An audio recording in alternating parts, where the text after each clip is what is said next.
Okay, when we are starting to look at doing a wound assessment, one of the first things you need to do is the measurement. How we measure is always from a 12 o'clock to a 6 o'clock position.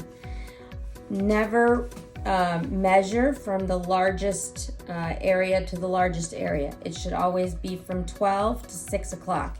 If the head is on this side and the tail is on this side, this is 12 o'clock and this is 6 o'clock.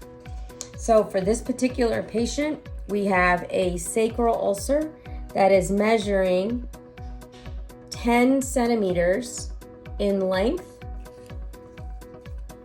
And then we always do the width by a right to left or left to right. So this width is at 8 centimeters. The depth is always straight down. It is not the area of undermining or tunneling.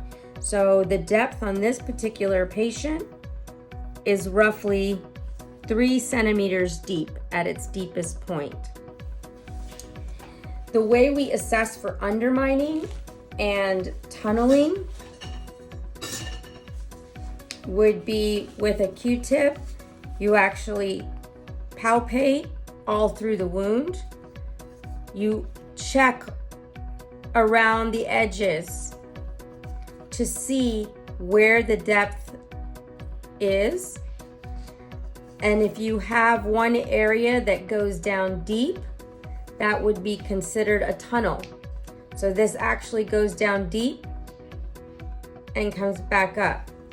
So this tunneling would be here, and you would measure this at this point at roughly 5 centimeters of tunneling at the 7 o'clock position. If this is 6 o'clock, this is 12 o'clock, this would be 7 o'clock position. So that should be noted that way. If you have undermining, that means that there is an area underneath the skin that has an open depth.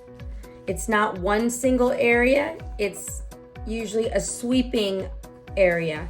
So on this particular patient, from the 11 o'clock to the 2 o'clock position, you have undermining.